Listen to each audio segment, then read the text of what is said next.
ایران کا جوابی وار آپریشن وعدہ صادق کی 37ویں لہر، اسرائیل پر میزائل اور ڈرونز کی بوچھار۔ آپ کو اپڈیٹ کر رہے ہیں، خرمشر میزائلوں کا بھی استعمال ہوا ہے۔ تل ابیب اور مقبوضہ بیت المقدس سمیت مختلف شہروں میں سائرن بج اٹھے۔ خطے میں امریکی تنصیبات بھی مسلسل نشانے پر ہیں۔ بغداد ایئرپورٹ کے قریب امریکی سفارت خانے پر میزائل حملہ کیا گیا، آگ بھڑک اٹھی۔ سعودی عرب نے سلطان ایئر بیس کی طرف آنے والے 6 بیلسٹک میزائل تباہ کرنے کا دعویٰ کیا۔ متحدہ عرب امارات نے بھی ڈرون حملے ناکام بنائے۔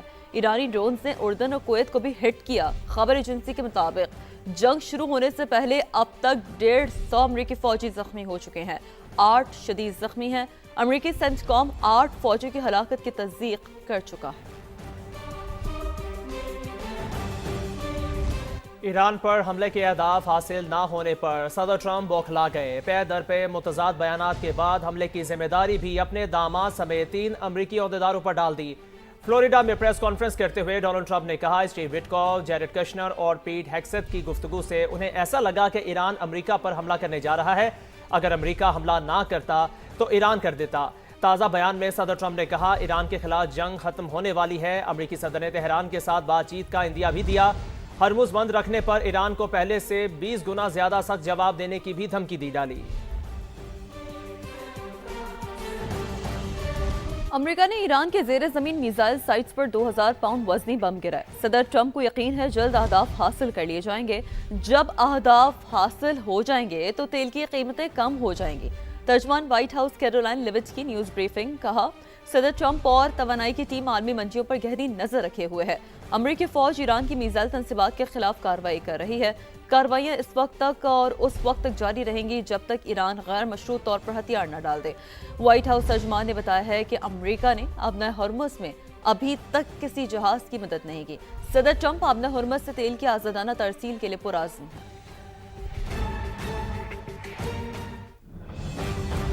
امریکہ اور اسرائیل کے ایرانی شہریوں پر حملے جنگی جرم ہے۔ اقوام متحدہ ایران کے خلاف جاری جنگ رکوائے۔ ایرانی مندوب عامر سعید کا مطالبہ، کہا ایران اپنے عوام، سرزمین اور آزادی کے دفاع کے لیے ہر ضروری اقدام کرے گا۔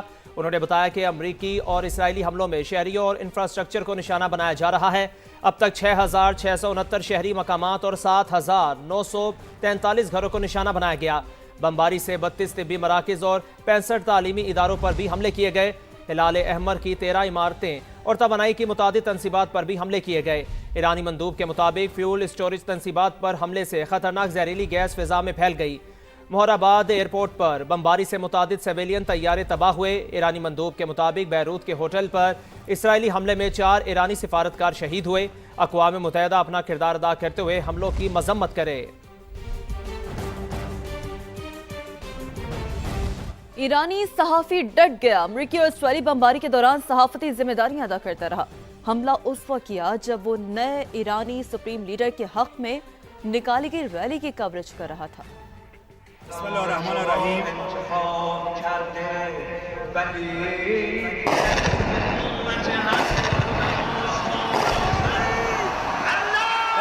سلام عرض می‌کنم خانم امامی، همه اکنون که من دارم با شما صحبت می‌کنم پدافند داره عمل می‌کنه و ما شاهد اجتماع حضور مردم هستیم در میدان انقلاب.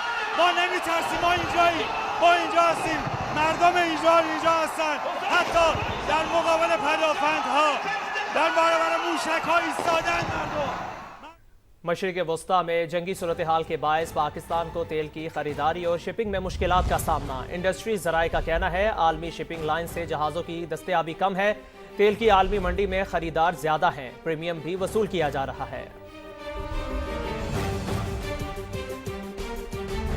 پاکستان سے فضائی سفر کرنے والوں کے لیے بری خبر۔ ملک میں جیٹ فیول کی قیمت بڑھنے کے باعث ایئر لائنز نے کرایہ میں اضافہ کر دیا ہے۔ کراچی سے لاہور، اسلام آباد اور دیگر اسٹیشن کے لیے کرایہ میں اضافہ کیا گیا ہے۔ ذرائع کے مطابق ڈومیسٹک پروازوں پر 2800 5,000 روپے فی ٹکٹ کا اضافہ کر دیا گیا ہے، جبکہ بین الاقوامی پروازوں کے لیے 10 سے 28,000 روپے تک اضافہ کیا گیا ہے۔ پاکستان سے مشرق وسطیٰ و ایشیائی ملکوں کے لیے 15,000 اور پاکستان سے ٹورنٹو مینچسٹر پروازوں پر 28,000 تک فی ٹکٹ اضافہ کیا گیا ہے۔